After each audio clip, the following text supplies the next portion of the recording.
Hey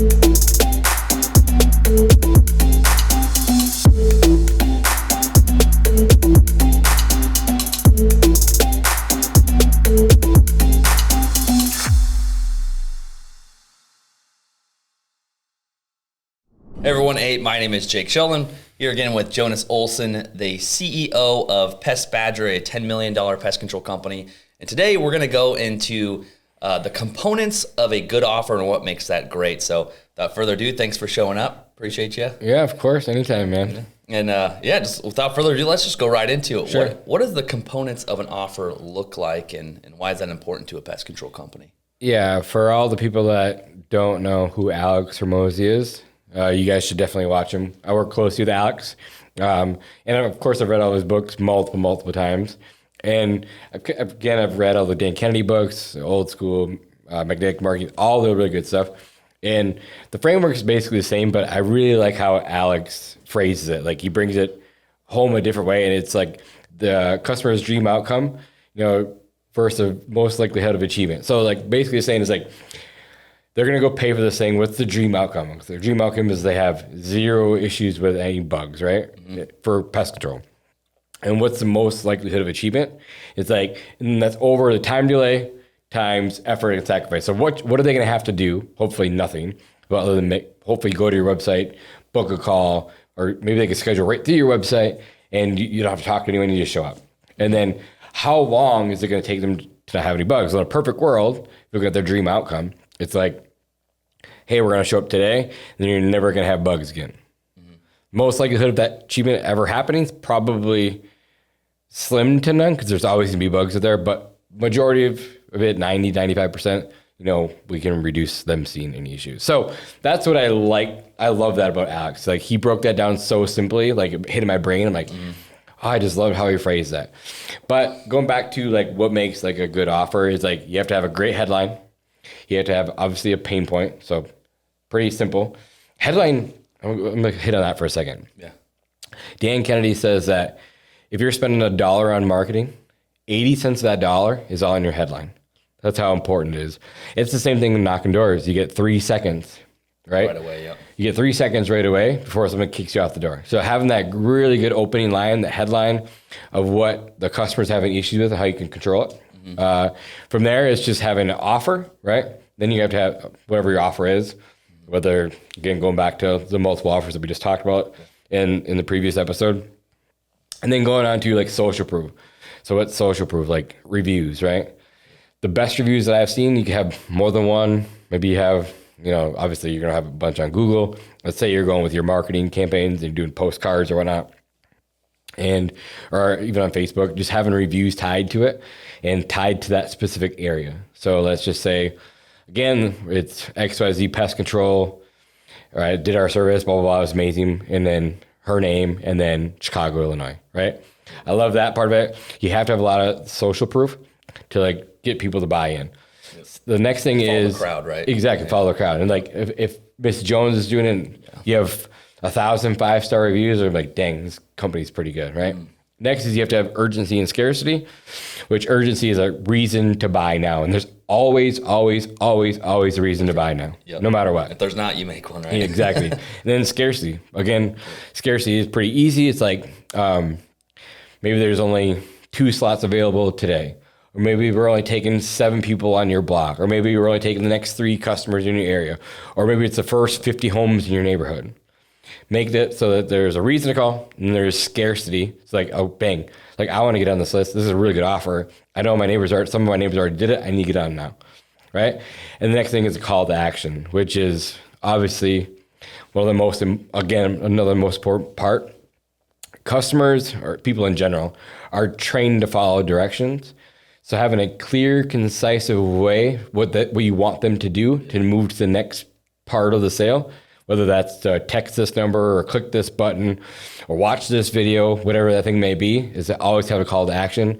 Because again, we're not big enough companies to spend brand awareness dollars. We're just not. And so all of our marketing has to have a very high value of return. We need to track all that. So having a call to action that's easily trackable. Again, I'll go to this in later videos when we get into actual marketing, but these are all the components of an offer that I like to see on anything, whether that's from digital marketing to print marketing to business cards. It doesn't matter. I like to see all these things on there to make sure you have a very, very valuable marketing piece. And you're going to have to switch headlines. You're going to have to switch pictures. Again, we can talk about this all day long. We're going to go into different marketing videos, but this one specifically, you have to have all these things in there, and you can rotate them and play with them until you find that winning headline. You find that winning ad. And all of a sudden, you can run that ad for forever until it kind of burns out, whether that's online or offline. You can keep using the same postcards, same door hangers. As soon as you find something that converts, like milk that thing. Oh yeah. But these are all the things that I see that make up a really good offer. Again, I didn't make any of this stuff up. A lot of this I stole from Alex or Dan or Russell Brunson, like all those guys, big marketing guys that I followed that obviously work. Hey guys, real quick, if you guys are really looking to grow your pest control company, check out what we do at pestcontrolmillionaires.com. Yeah, and having that congruency, just like you were saying, across all your platforms.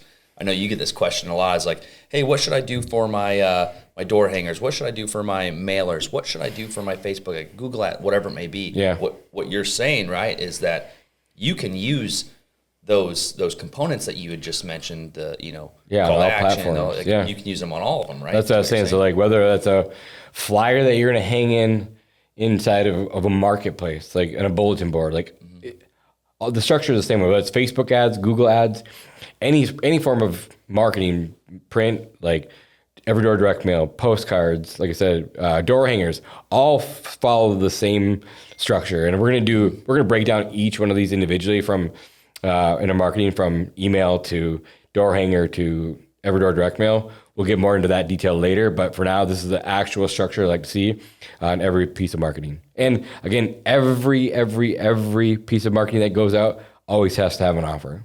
Now, do you see people who, other companies, I should say, the general public for companies, do you see that they are using these components in their advertising? A very, very, very few. ChatGPT has helped, right? Help them write ads.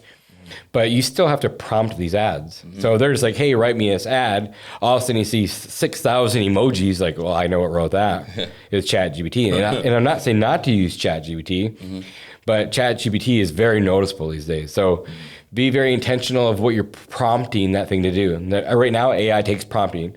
So if you're not great at asking really good questions or telling exactly what format you want it in, it's not going to prompt you. So what I see in the marketplace is people are getting better, but they're using AI and AI is helping them, but it looks too AI to me, and they're still missing a lot of the key components for sure. Yeah, and you can tell when it's AI. Although you can use that for your offers, just like what you were saying, you can use those key components in your offers. You can plug it into ChatGPT. So that's a question we can go into a little bit later. But when they're building out their offer, how do they make sure that it has your voice, your message? Because I know you have gotten really into that. You talk to ChatGPT every day. What does that look like structuring that in ChatGPT if they are going to utilize that tool?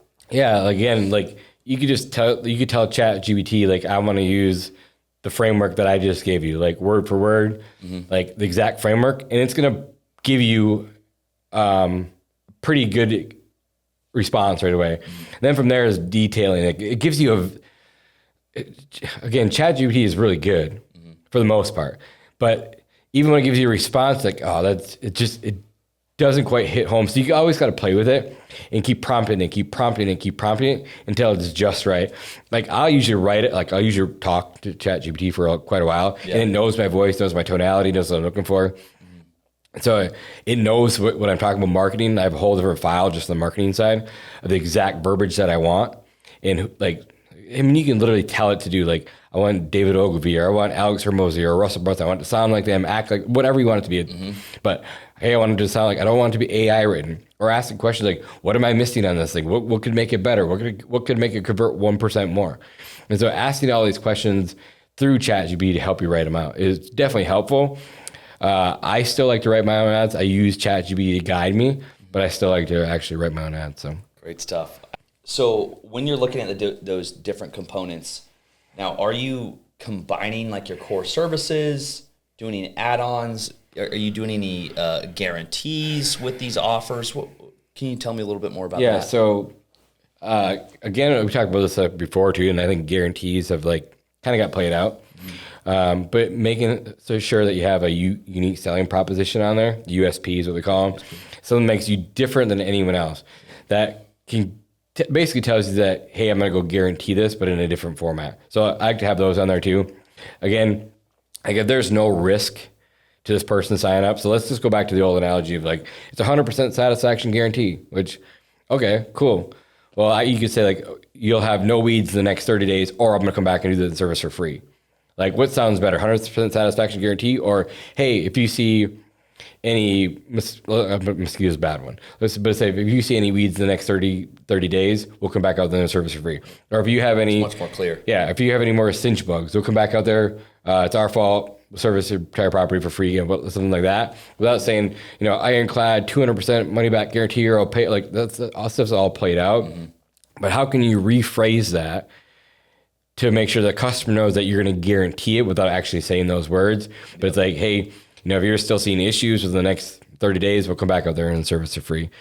Now, how are you tailoring those different offers? We talked about this a little bit before, but how are you tailoring those different offers for first-time customers versus your already current customers? Because offers apply to your current customers too, not just your first-time customers, right? Yeah.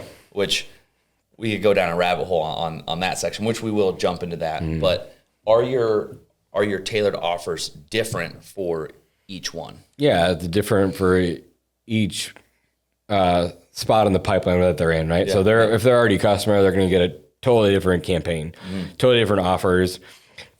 Also, when they're already a customer, they already trust you. You don't have to really give them, again, no discounts. Yeah. Just tell them, what they're missing out on, scarcity, urgency, the whole thing. But right now, like kind of it's focused on I guess what I'm talking about is more like new customers, create new ads.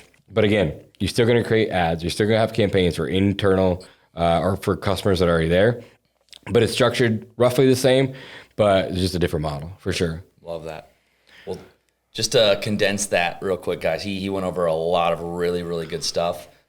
Make sure you are having your components in your offer. That's going to be super important. Make sure you're utilizing all the different things. He talked a lot about ChatGPT and what you can do there, but that was great stuff. Yeah, when I'm doing like upsell stuff, it's more of like obviously they're gonna have pain points that I know they're dealing with. And every single market's different, whether it's lawn care and they have grub issues at this time of year, or cinch bugs this time of year, mosquitoes or Asian ladybugs or termites, whatever. Like the best time to market to someone is when you know that pain point is gonna be high.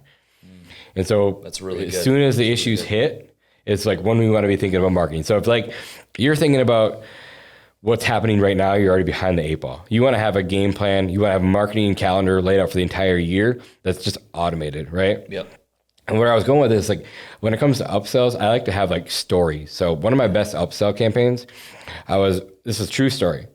And I was doing an outdoor walk, like I was walking around the block, and I'm writing this email campaign about, hey, like I'm literally getting attacked by mosquitoes as I'm walking around my block, and I'm on my walk, and I'm kind of in a hurry to get back to my daughter's wrestling because she had to leave she had to wrestle 9 a.m. that morning or whatever, right? Mm-hmm. So I'm writing this email campaign, and I got it up, finished it off, sent it off to my team, and it absolutely crushed. And I was like, light bulb, like I get this. Yep. So like tailoring it to like actual real stories that your customers have or that you personally have. We all have like these stories like we've been dealing with for years, and that was just one of mine. Like I'm walking around my block, get attacked by mosquitoes. So if I'm getting carried away, told the story. Yeah. So if I'm getting carried away by mosquitoes, I know, and I have pest control at my house and mosquito control at my house. So if I'm getting carried away by mosquitoes that time of year, like everyone else is too. Yep. So I tied that story back to like a relatable thing that was real, whether it's me or to a customer that you help solve a problem, and they're like, hits those pain points, like, oh man. And it makes you sure that you're a real person too. Like I have my daughter going to wrestling. Like within like a minute, I had a response like, you're going to your daughter's wrestling this early? I'm like, yeah. And it was funny because like I was still involved in my emails at the time. And I was like, yeah, actually we had to leave here in like the next 15 minutes. And this is like middle of summer because she's going to like wrestling camp or something. So it's pretty cool. Yeah. So like I just want to highlight that. Like that's how I like to see my upsell campaigns. Yep. No, I love that.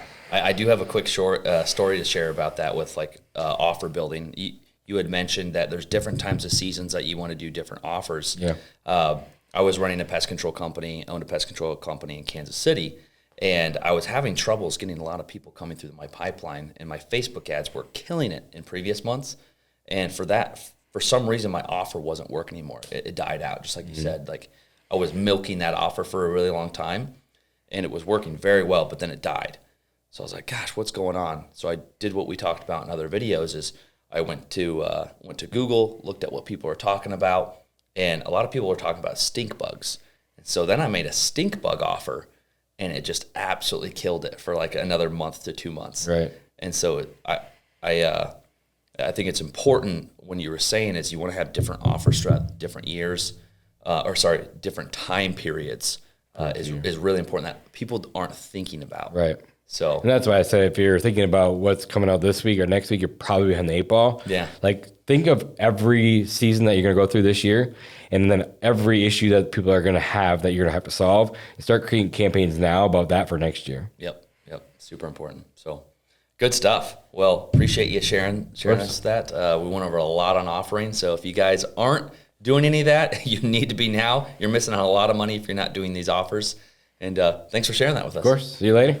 Hey guys, thanks for watching. I know that we really appreciate you guys taking the time with us here. If you guys have any questions, comments, make sure to throw them in the comment section below. And if you found this valuable, make sure to like and subscribe and to share with your friends who maybe own a service business themselves. Again, our goal here is to provide as much value to you guys as possible. Also, if you guys are really looking to grow your business, make sure to check out our website at pestcontrolmillionaires.com. We'll have the link below in the bio, and we'll also have a free school group for you guys to check out. So, thanks for watching.